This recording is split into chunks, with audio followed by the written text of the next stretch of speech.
Thank you very much, ladies and gentlemen. It's a great pleasure to be here. I'll be brief. I've spent most of the months since the 7th of October in Israel and Gaza, and have seen as much of the conflict as I think it's possible for non-combatant to see. I went to all of the massacre sites when they were still fresh. Have spent a lot of time with the survivors, the families of the hostages. I've been in the morgues of Tel Aviv, where they're still trying to identify the dead. One young man's body was only identified yesterday. And think what it takes, what you have to do to a man to make his body unidentifiable for 8 months. One of the things that struck me most after the 7th of October was I was at one of the reunions of the Nova Party. And these are all young people who'd seen their friends raped and murdered in front of them. One young man, a survivor, showed me footage from his phone, and it included footage of a young friend of his who didn't make it into his car and was lynched by a mob immediately afterwards. This young man, this survivor, said to me, "What would you do if this happened in your country?" And I thought, I didn't say, but it has. It has happened in my society, in my Europe, in my West. The scale may be different, but the terrorists are the same. It happened here in Paris at the Bataclan.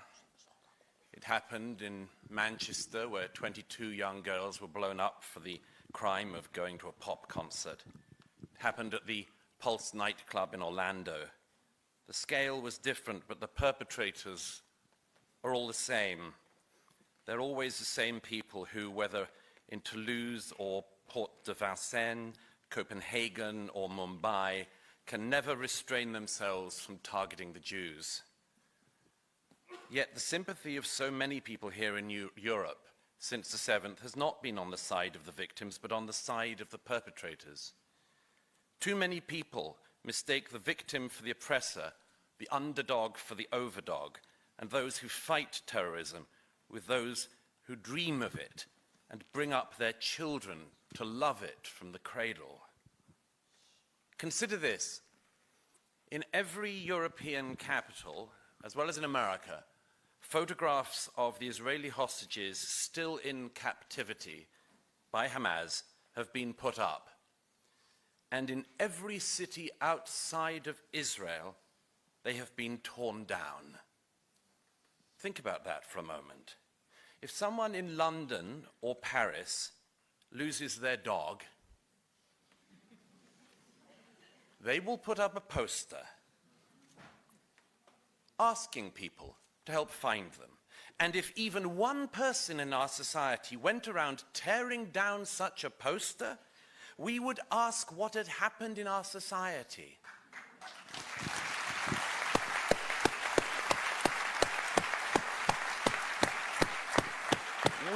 We would ask why we were producing people so pathological. We would want to find the person and punish them. Yet when the missing are Jewish children, or Jewish women, or Jewish men, because there's no crime in being a man either. These posters are torn down. One of the relatives of the Bibas children held in captivity told me recently that he saw posters of his 1-year-old relative torn down in the center of Dublin. One other consideration. We have all for years heard the feminists issue a call on male sexual violence against women. Believe all women. But where was the solidarity? Where was the sympathy or even belief when the women were Jews? Bravo.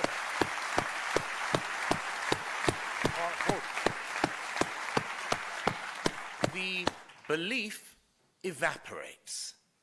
And I won't even go into the psychopathology and suicidalism of Queers for Palestine, who are a branch of Turkeys for Christmas.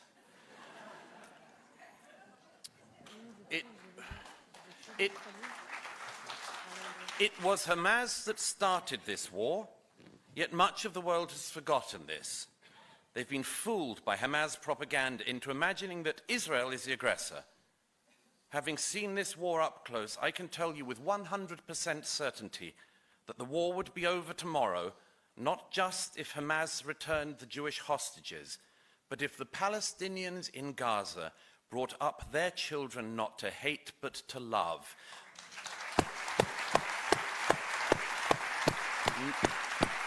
Not to aspire to a cult of death, but to join Israel in a belief in life, not to believe in destroying a state, but to put their energies into building one.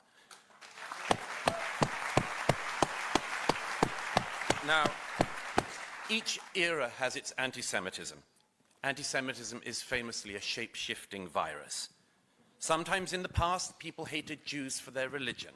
Then you couldn't hate people for their religion, so people hated the Jews for their race. Then, when you weren't allowed to hate people for their race anymore, you could hate the Jews for having and defending a state.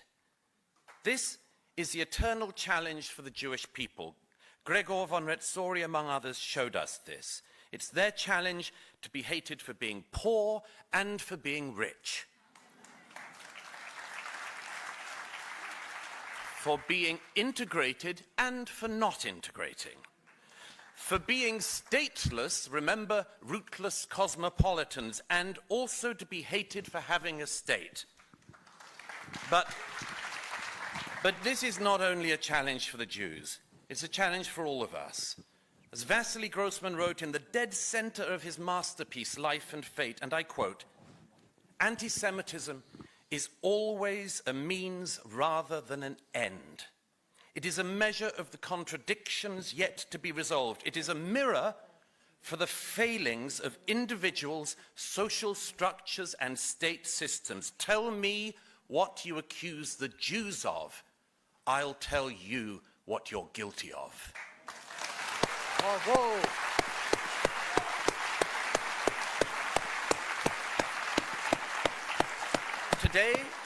Today in Europe, this ancient hatred can come from the left and the right.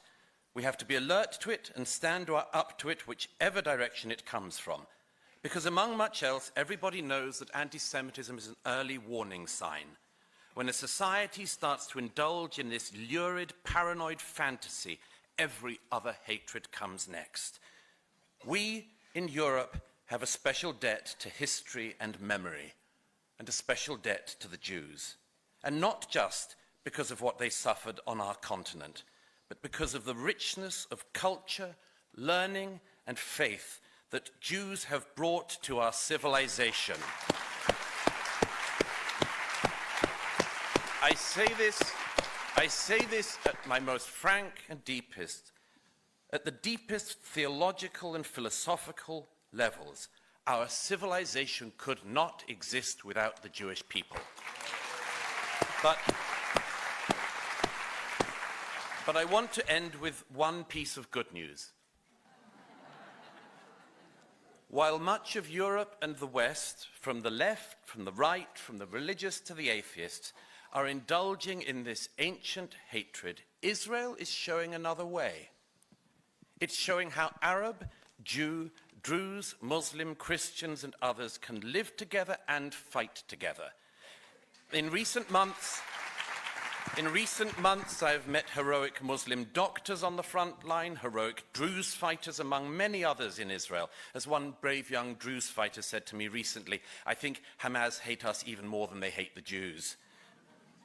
Israel knows what it is fighting for, and it knows that it's fighting not just for its survival, but the survival of all of us. When Israel is attacked, it stands up for itself. When Israelis are most barbarously assaulted, they don't fidget and wonder what to do, they fight. Because, and I'll finish on this, whether in Spain in the 15th century, Europe in the 20th century, or the Arab world for many centuries, the situation of the Jews has always been at its most perilous when Jews are prominent and weak. Since a lack of prominence does not seem possible to the Jewish people, Thank God. That leaves only one option: prominent and strong. And it should be not only Israel that follows that model, but us too. Prominent, strong, united, and resolute.